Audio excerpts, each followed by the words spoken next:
Hello and welcome to Telly Talkies. दोस्तों, Bigg Boss OTT के घर से एलिमिनेट हो चुके हैं दीपक चौरसिया। एलिमिनेट होने के बाद दीपक हुए मीडिया से रूबरू। क्या कहा है दीपक ने मीडिया से क्या कुछ बोला दीपक ने, आपको हम बताएंगे हमारी इस रिपोर्ट में। लेकिन अगर नहीं किया है अभी तक आपने चैनल को सब्सक्राइब, आप ज़रूर कर लें और बेल आइकन को भी आप ज़रूर दबा दें। बिग बॉस के घर से एलिमिनेट होने के बाद दीपक मीडिया से रूबरू हुए।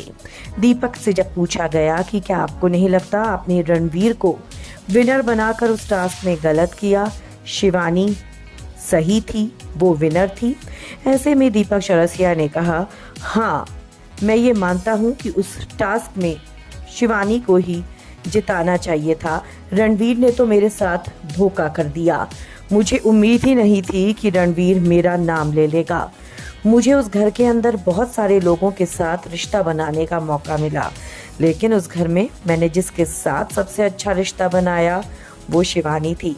मैं उसका चिंगम चाचा बन चुका हूँ। वो मुझे बात बात पर छेड़ती थी और मेरा ख्याल भी रखती थी। यहाँ तक कि मैं जाते जाते अपने सारे फल उसको देकर आया हूँ कि तुम मेरे फ्रूट्स खा लेना।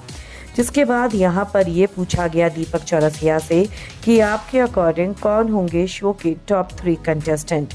तो ऐसे में दीपक चौरसिया ने सीधा सीधा ये कहा, शिवानी डिज़र्व करती है टॉप 3 में जाना, फिनाले में जाना। तो वहीं सना मकबूल से मेरी इतनी अच्छी बॉन्डिंग बनी नहीं, पर वो घर में अच्छा खेल रही है, तो मेरे अकॉर्डिंग सना मकबूल भी टॉप 3 में जा सकती है। और तीसरे नंबर पर मैं यहाँ पर रणवीर को रखना चाहूँगा। रणवीर घर के अंदर एक स्मार्ट खिलाड़ी है और वो डिज़र्व करता है कि वो फिनाले में पहुँचे। लेकिन यहाँ पर जब पूछा गया दीपक चौरसिया से कि आपके अकॉर्डिंग घर के अंदर सबसे रियल कौन है, दीपक ने सीधा सीधा कहा कि घर में अरमान सबसे गंदा खेल खेल रहा है। अरमान दिमाग से चल रहा है और उसकी हर चाल उसके दिमाग से जुड़ी हुई होती है। कटारिया के पास फैन फॉलोइंग है और उसको उसका कहीं ना कहीं कॉन्फिडेंस है, गुरूर है, उसको लगता है वो जीतेगा। पर मुझे ऐसा लगता है कि उस घर में सबसे रियल शिवानी है।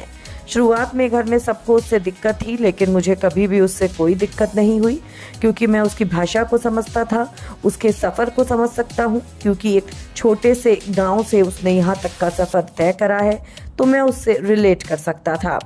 हालांकि यहाँ पर जब दीपक चौरसिया से ये पूछा गया कि घर के अंदर आपकी सिर्फ अदनान और अरमान से लड़ाई हुई, क्या आपने घर के अंदर कभी किसी से कोई मुद्दा नहीं किया, कोई क्वेश्चन नहीं उठाया?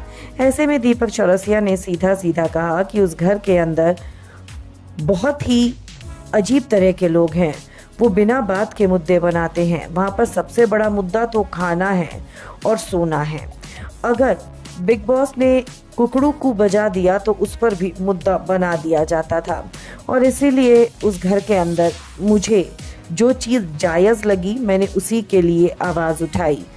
जब शुरुआत में शिवानी से घर वाले परेशान थे, तब भी मैंने उन सबको समझाया था कि शिवानी ऐसी ही है, वो रियल है और गांव के लोग ऐसे ही होते हैं। उसकी भाषा जो है आपको उससे प्रॉब्लम है, पर हमारे देश के 60% लोग वही भाषा यूज़ करते हैं और इसीलिए जनता और आवाम उसे पसंद कर रही है। बाहर आकर मैंने देखा कि सबसे ज़्यादा प्यार शिवानी को ही मिल रहा है। दोस्तों, दीपक चौरसिया ने तो अपने दिल की हर बात को खोल कर रख दिया। आप क्या कहेंगे? आप अपनी राय हमें कमेंट्स में ज़रूर लिख कर बताएं। वीडियो को लाइक और शेयर करना ना भूलें।